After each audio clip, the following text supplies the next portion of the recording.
Bonjour à tous, notre invité aujourd'hui est Mathieu Cam. Bonjour, vous êtes de l'association Earthwake. Tout à fait. Le réveil de la Terre, Ouais. quelque chose comme ça.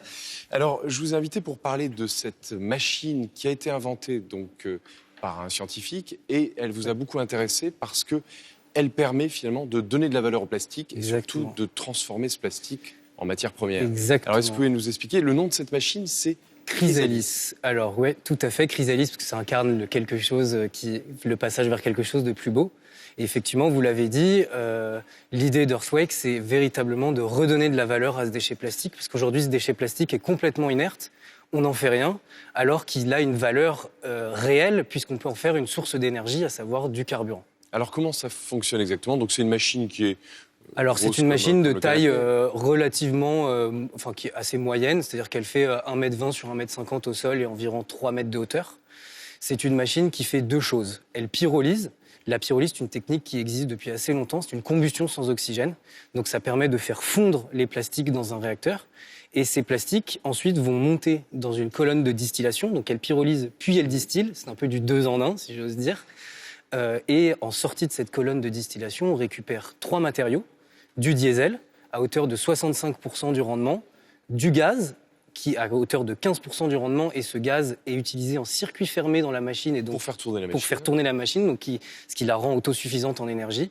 Et on a également 15% d'essence, qui, elle, est mélangeable avec de l'essence traditionnelle. Aujourd'hui, elle a un indice d'octane trop faible pour être utilisée seule, mais elle est mélangeable avec de l'essence que vous trouvez à la pompe, par exemple. Alors, l'idée de départ, c'est de trouver un moyen de lutter contre la pollution diffuse du plastique, notamment dans les pays émergents. Exactement. Qui n'ont pas forcément les moyens de faire beaucoup d'écologie, parce qu'il faut d'abord survivre avant de... Tout à fait. Et donc, du coup, l'idée, c'est que dans cette machine, on puisse mettre des flacons plastiques, des bouchons... On peut mettre deux types de plastique qui représentent environ 70% de vos déchets plastiques ménagers. C'est le polyéthylène, qu'on appelle communément le PE, et le polypropylène, qu'on appelle le PP. Et ça, effectivement, ça concerne les plastiques que vous avez cités, à savoir sacs plastiques, flacons de shampoing, de savon, certains emballages alimentaires. En fait, beaucoup de plastique qui aujourd'hui n'est pas recyclé.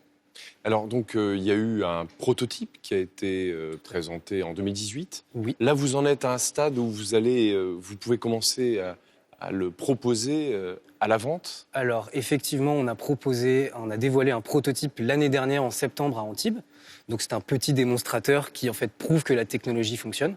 Et il y a un mois, à Nice, nous avons présenté la Chrysalis 40. 40 parce qu'elle peut traiter par cycle 40 kg de déchets plastiques et faire 4 cycles par jour, donc arriver à 160 kg par jour.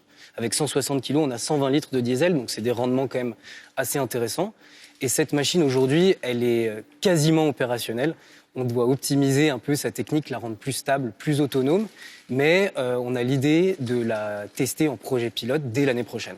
Parce que vous avez déjà c'est quoi, ce sont des pays qui vous contactent en disant tiens, ça nous intéresse, c'est des collectivités, c'est pas des particuliers. Ce n'est pas des particuliers, effectivement, même si on est contacté par des particuliers qui sont intéressés par la technique et avec qui on peut échanger.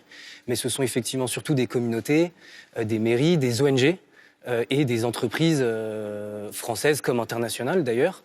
Parce qu'à l'unité, c'est 50 000 €. C'est ça. Donc il faut le budget. Et exactement. Si, par exemple, certains pays sont intéressés, il faut quand même que ce soit... Tout à fait. Alors 50 000 €, ça reste abordable pour une machine de ce type-là. Les machines de pyrolyse qui existent depuis une quinzaine ou vingtaine d'années en Asie coûtent beaucoup plus cher, par exemple. Là, l'idée, c'est d'effectivement... de faire reposer cette machine sur 4 piliers. Le low-tech d'abord, donc pour qu'elle soit facile à faire et à réparer si possible. Il faut qu'elle soit autosuffisante, c'est ce qu'elle est. Il faut qu'elle soit mobile pour pouvoir accéder aux sites de pollution les plus touchés. Et voilà, c'est ces 3 piliers sur lesquels on s'appuie. Alors j'avais justement une question. Ouais. Est-ce que ceux qui sont les plus écolos vont vous dire c'est bien, mais ça encourage le plastique à continuer de polluer l'environnement, puisque le principe, c'est de continuer d'en collecter. Si on en collecte, ça veut dire qu'il a une valeur. S'il a une valeur, il peut continuer de se balader. Alors, chez Earthwake, aujourd'hui, déjà, il y a beaucoup de déchets plastiques qui jonchent les rues. Donc c'est d'abord ce déchet plastique qu'on veut aller chercher pour inciter à l'assainissement du territoire, tout d'abord. Effectivement, on ne voit pas la machine comme un droit à jeter du plastique parce qu'on peut en faire du pétrole. L'idée, c'est que chez Earthquake, nous, on milite pour être une solution de transition pragmatique pour des pays qui aujourd'hui vont utiliser du carburant quoi qu'il arrive puisqu'ils s'électrifient avec des groupes électrogènes. Et donc le carburant que la chrysalise crée, il vient se substituer à du pétrole qui a été extrait offshore et qui a fait un déplacement long pour arriver jusqu'à la station-service qui parfois se situe à 100 ou 150 km de la communauté qu'on va viser. Donc autant utiliser la matière première qui est présente sur place, voire même par terre, dans les fleuves, dans les lacs qui sont autour de ces communautés. Ça dépollue et ça donne du carburant. Et ça donne une autonomie énergétique. Très bien.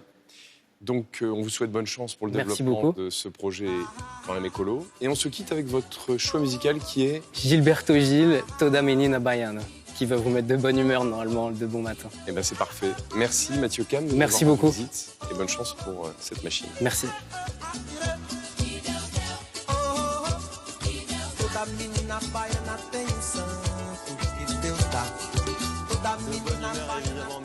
Stéphane Despinois, merci aussi à votre invité. La matinée se poursuit sur France Info Louis Laforge.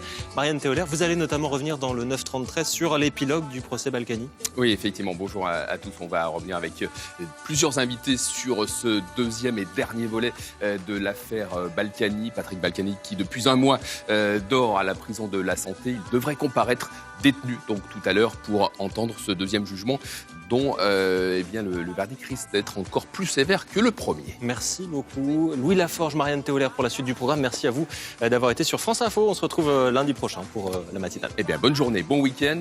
Nous, on reste ensemble, on compte sur vous. Tout de suite, c'est la météo sur France Info.